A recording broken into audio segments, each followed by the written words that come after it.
اعوذ باللہ من الشیطان الرجیم بسم اللہ الرحمن الرحیم باب بیان نقصان الایمان بالمعاصی ونفیہ عن المتلبس بالمعصیہ علی ارادت نفی کمال۔ یہ باب ہے گناہوں سے ایمان کی کمی کے بیان میں اور اس بات کے بیان میں کہ گناہ کے ارتکاب کے وقت کمال ایمان کی نفی مراد ہے۔ بہت سی حدیث میں ایمان کی نفی ہے، بعض عمل کے کرنے یا نہ کرنے سے، تو وہاں ایمان کی نفی سے کون سا ایمان مراد ہے، اس سلسلے میں محدثین کی مختلف رائے ہیں۔ حدیث شریف پہلے آپ سن لیں اس موضوع کی جو ہیں، پھر اس کے بعد گفتگو کرتے ہیں۔ حضرت ابو ہریرہ فرماتے ہیں ان رسول اللہ صلی اللہ علیہ وسلم قال لا یزنی الزانی حین یزنی وهو مؤمن ولا یسرق السارق حین یسرق وهو مؤمن ولا یشرب الخمر حین یشربها وهو مؤمن۔ سرکار نے ارشاد فرمایا زانی زنا کرتے وقت مومن نہیں رہتا، چور چوری کرنے کے وقت مومن نہیں رہتا، شرابی شراب پینے کے وقت مومن نہیں رہتا۔ قال ابن شہاب فاخبرنی عبد الملک بن ابی بکر بن عبد الرحمن ان ابا بکر کان یحدثهم۔ حضرت ابن شہاب نے کہا مجھ سے عبد الملک بن ابی بکر بن عبد الرحمن نے بیان کیا کہ ابو بکر یہ حدیث لوگوں سے حضرت ابو ہریرہ سے روایت کرتے، بیان کرتے، پھر یہ کہتے کہ حضرت ابو ہریرہ ان کے ساتھ یہ بھی ملاتے تھے کہ ولا ينتهب نهبة ذات شرف يرفع الناس إليه فيها أبصارهم حين ينتهبها وهو مؤمن، کہ ایسا ڈاکہ ڈالتے وقت کوئی مومن نہیں رہتا جو اہم ہو، ذات شرف اہم ہو، یرفع الناس الیہ فیہا ابصارہم، جس کی طرف لوگوں کی نگاہیں اٹھائیں ڈاکہ ڈالتے وقت، تو مومن نہیں رہتا۔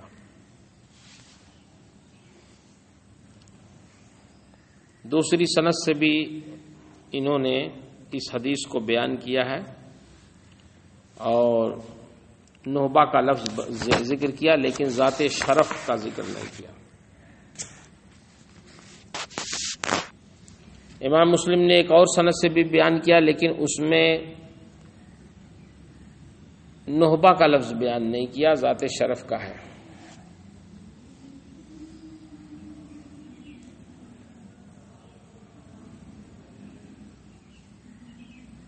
مختلف سندوں سے یہ حدیث روایت ہے، کسی میں نہبہ کا لفظ ہے، کسی میں ذات شرف کا لفظ ہے۔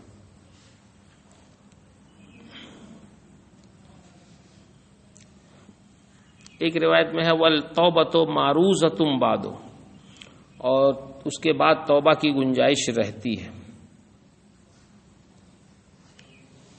ایک روایت میں ہے وَلَا يَغُلُّ احدکم حین یغل وہو مؤمن، کہ خیانت کرنے والا جس وقت خیانت کرتا ہے وہ مومن نہیں رہتا، لہذا تم ان کاموں سے بچتے رہو، فیاکم ویاکم۔ اس باب کی جتنی بھی احادیث ہیں ساری احادیث میں زانی، چور، شرابی، راہزن سے متعلق گناہ کے ارتکاب کے وقت ایمان کی نفی کی گئی ہے۔ اس سلسلے میں امام نووی رحمہ اللہ فرماتے ہیں کہ ان احادیث کے معنی اور مفاہیم میں علماء کا اختلاف ہے۔ محققین کا صحیح قول یہ ہے کہ ان احادیث کا مفہوم یہ ہے کہ ان گناہوں کے ارتکاب کے وقت بندے کا ایمان کامل نہیں ہوتا، یعنی یہ احادیث ان الفاظ میں سے ہیں جن کا اطلاق نفی شے پر تو ہوتا ہے لیکن اس سے شے کی نفی مراد نہیں ہوتی بلکہ کمال شے کی نفی مراد ہوتی ہے۔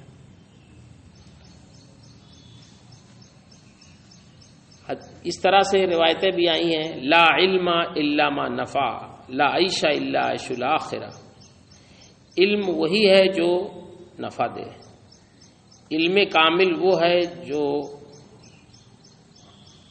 نفع دے۔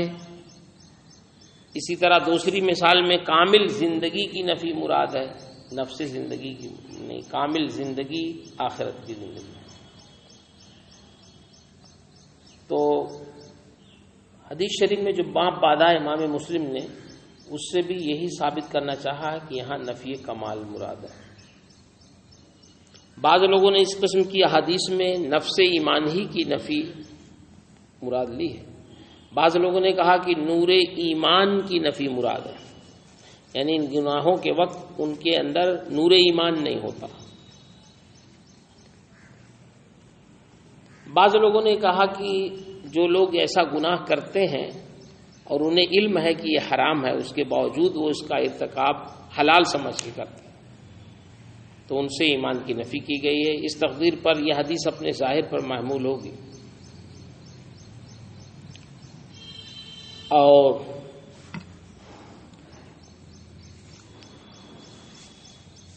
پھر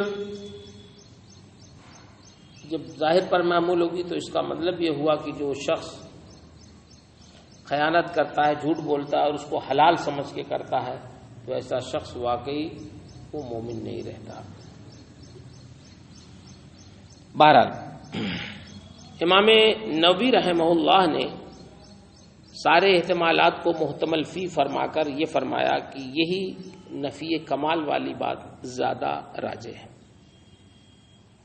کیونکہ بہت ساری احادیث میں یہ ہے کہ آدمی کی نجات کے لیے ایمان لانا صرف کافی ہے۔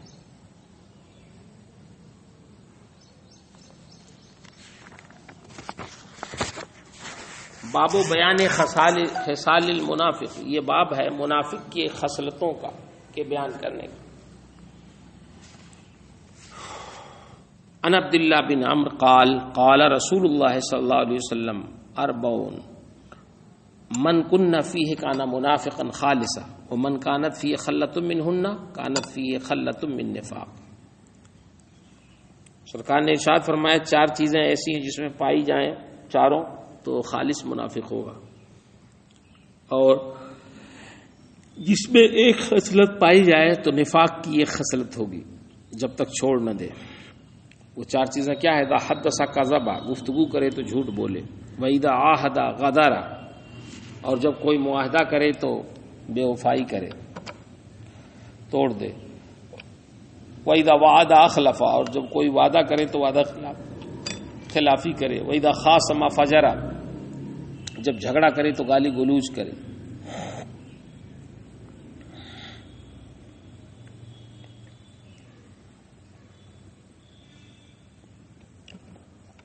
غیر ان فی حدیث سفیان وان کانت فیہ خصلۃ منہن، سفیان کی حدیث میں خلۃ منہن کے بجائے خصلۃ منہن، مفہوم ایک ہی ہے۔ اس کے علاوہ حضرت ابو ہریرہ کی ایک روایت میں 3 کا ذکر ہے 4 کے بجائے۔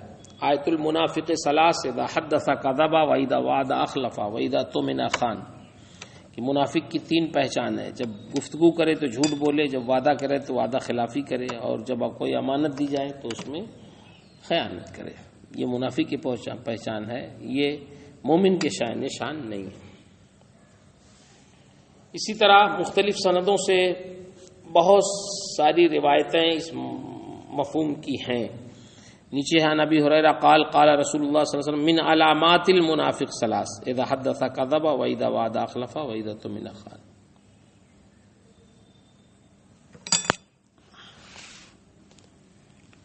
ایک روایت میں ہے کہ آیت المنافق ثلاث وان صام وصلى وزعم انه مسلم، اگرچہ روزہ نماز کرے اور گمان کرے کہ میں مسلم ہوں تب بھی۔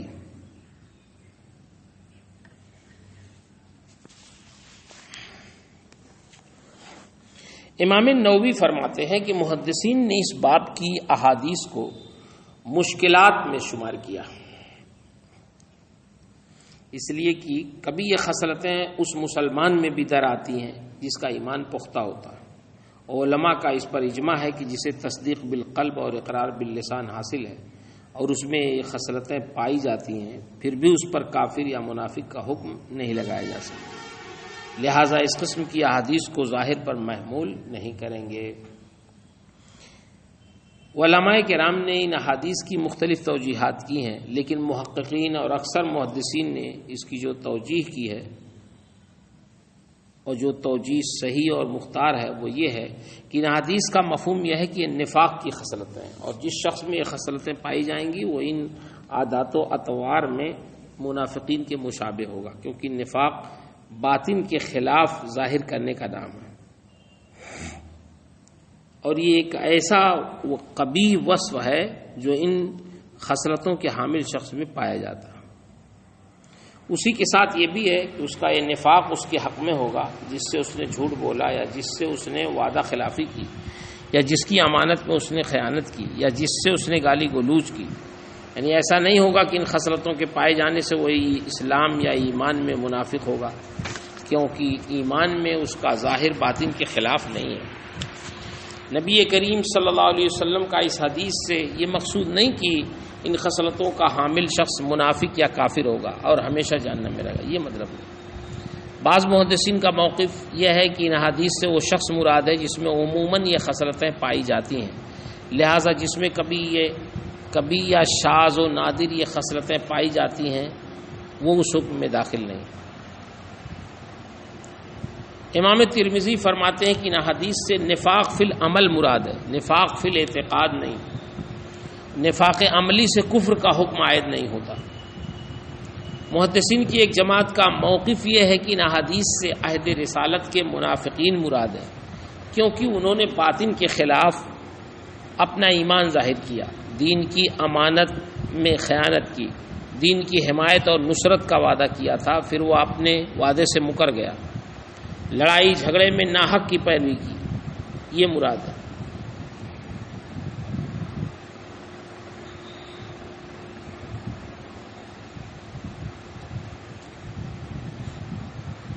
یہی قول حضرت سعید بن جبیر، عطا بن رباح کا ہے۔ حضرت امام حسن بصری نے بھی بعد میں اسی قول کی طرف رجوع کیا۔ حضرت ابن عباس اور ابن عمر سے بھی یہی قول منقول ہے۔ حضرت امام خطابی کہتے ہیں کہ یہ حدیث عہد رسالت کے ایک خاص منافق کے بارے میں ہے۔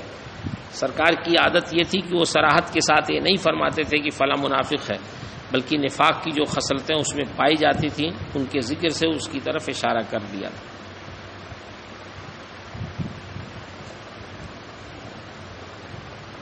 بہرحال خلاصہ یہ کہ نفاق کی دو قسمیں ہیں، نفاق فی الاعتقاد، نفاق فی العمل۔ نفاق فی الاعتقاد کا مطلب یہ ہے کہ دل میں کفر ہو اور زبان سے اقرار ہو، اس قسم کا منافق بہرحال کافر ہوگا۔ عہد رسالت کے منافقین اسی قبیل سے تھے۔ دوسرا یہ ہے کہ دل سے تصدیق بھی ہو اور زبان سے اقرار بھی ہو، لیکن وہ معصیت اور فسق و فجور میں مبتلا نہ ہو۔